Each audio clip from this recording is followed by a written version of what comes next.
Hey everyone, welcome inside the CUSA studio to our Player of the Week show presented by Top of the World. Each week, tune in here at 3 p.m. Central to see if your favorite player gains recognition for his or her performance over the weekend. After some incredible individual performances in men's basketball this week, a pair of Roadrunners share the Player of the Week honor, while Charles Bassey from WKU is once again named the Freshman of the Week. The next bowl we'll look at will feature our East Division champs Middle Tennessee headed to the Bayou to take on App State in the R&L Carriers New Orleans Bowl. Now this is actually Middle Tennessee's fourth straight bowl appearance, but they won their first one last year, so they're looking to go back-to-back for the first time in program history. Another exciting year of CUSA athletics is in the books, and before we turn our attention to the 2018-2019 athletic year, it's time to recognize some very important people, our Athletes of the Year. And starting this year after the passing of Conference USA's founding commissioner, Mike Slive, the Athlete of the Year awards will be named in his honor. This year's Conference USA Michael L. Slive Male Student Athlete of the Year is Southern Miss baseball player Nick Sandlin. Now, all the games we've talked about involve schools who have gone bowling recently, but this next school hasn't played in a bowl game since 2008, and it's our 2017 conference champs, Florida Atlantic. They'll be playing at home in the Cheribundi Tart Cherry Boca Raton Bowl against Akron. Now, we saw, Florida Atlantic play a couple times this year, and they were super impressive. What do you think about the lane train effect? The Hilltoppers were able to do so well again this year, even with the loss of quarterback Brandon Dowdy after last year. They still had players. Mike White, the quarterback, stepped up. Anthony Wales put on another heck of a performance. Taywon Taylor. When you have weapons like that, you can pretty much do whatever you do, as was evident what the Hilltoppers were able to do this year. Hey everyone, Madi Morris here inside the Conference USA studio. Now, I know it's hard to believe because it seems like the season just kicked off, but we're officially at the halfway mark of the season. And with Florida Atlantic and UTEP being the only teams on bye this week, we have a full Saturday slate. Let's take a look at a couple matchups to keep on your radar this weekend. Southern Miss, coming off its bye week, travels to the Lone Star State to take on North Texas at 1 p.m. Central on ESPN3. The Kentucky Wildcats are having an incredible season this year. Currently ranked third in the nation, the Wildcats finished the regular season with a 15-1-1 record on their way to the program's second Conference USA regular season crown.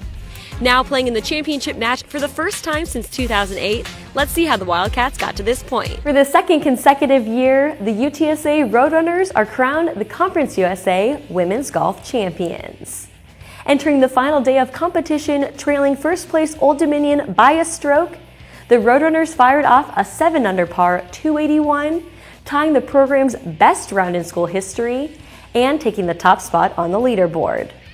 Here's what head coach Summer Batiste and individual medalist Ana Gonzalez had to say about the Roadrunners' performance. The 6-seeded Southern Miss Golden Eagles have already shocked people this week in the Air Force Reserve Conference USA Women's Soccer Championship. First, they eliminated the 3-seed UAB in the quarterfinals, then pulled off the upset over the 2-seed Florida Atlantic in the semis. Today, they face their toughest challenge as they take on top-seeded North Texas, who is averaging 18 shots a game this week. In order to come away with the program's first ever Conference USA Women's Soccer Championship title, the Golden Eagle defense, led by sophomore goalie Kendall Mendick, will have to stop the electric Mean Green offense. Not ready for the season to end, Marshall accepted a bid to the CollegeInsider.com postseason tournament, marking the second straight postseason tournament appearance. And now, as the only Conference USA men's basketball team still playing, the Thundering Herd are hoping to end their season on a high note by taking home the CIT championship. Let's turn it over to Madi Morris. When Tina Langley took over as the Rice head women's basketball coach in 2015, she had one goal in mind: putting the program on the map. In her fourth year with the Owls, she has done just that. For the first time in program history, they found themselves ranked in the national polls, currently ranked 24th in the nation. They also took home the program's first ever Conference USA regular season title. And after finishing the regular season with a perfect 16-0 record, they are making their debut against North Texas today. Coach, congratulations, a great win by your squad. Allie Harold, sophomore Allie Harold, you talked about her being a leader for this team. She's the one who sparked the scoring. How fitting is that for her? Coach, you told me yesterday that in order to win, you have to have all of your players playing together. What did you think of tonight's collective win? Speaking of scoring, Erica Gumike has led the season, Conference USA Player of the Year. How does she help this team and carry this team forward each game? With both UTSA and FIU looking for that coveted 6th win for bowl eligibility tonight, head coaches Frank Wilson and Butch Davis have done an incredible job leading their teams to success this season. Let's send it down to Maddie Morris. Maddie? Thanks, guys. Now for UTEP interim head coach Mike Price, this is not his first time coaching here in Roberts Stadium. Price, who coached the UTEP Miners from 2004 to 2012, is actually a perfect 2-0 here in Hattiesburg. I had a chance to catch up with Coach Price yesterday and asked about his most vivid memory of coaching the Miners to victory here at The Rock. Good morning, Conference USA football fans. I'm up early here before the sun at 6:30 a.m. on this first official Saturday of the season because I'm headed up to Norman, Oklahoma to watch Florida Atlantic take on 5th-ranked Oklahoma at 11 a.m. Central on Fox. But that's not the only game I'm going to today. On my way back down to Dallas, I'm actually going to stop in Denton to watch North Texas host SMU at 6:30 p.m. Central on Stadium. So to follow along with my crazy busy day of this doubleheader of football, make sure you check out our Instagram story at Conference USA. And after a quick 2-hour car ride, we have arrived at Stadium number 2 for the day.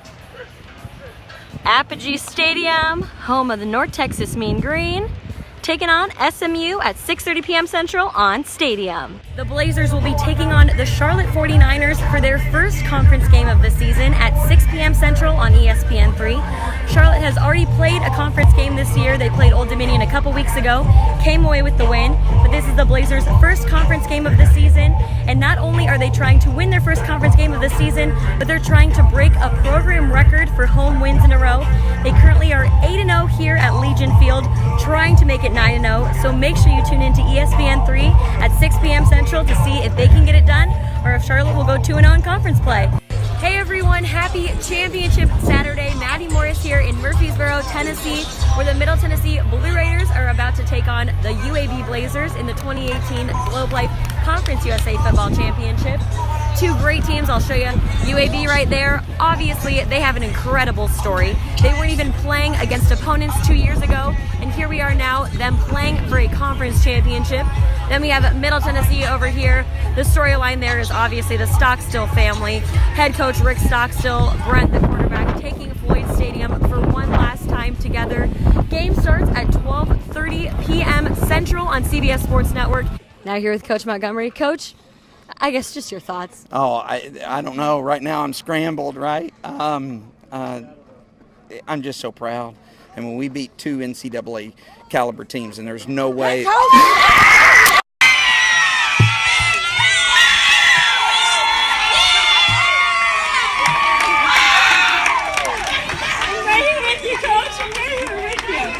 If you just start running, I'd have known. I'm there for you guys. It's all good. I don't want to ruin it.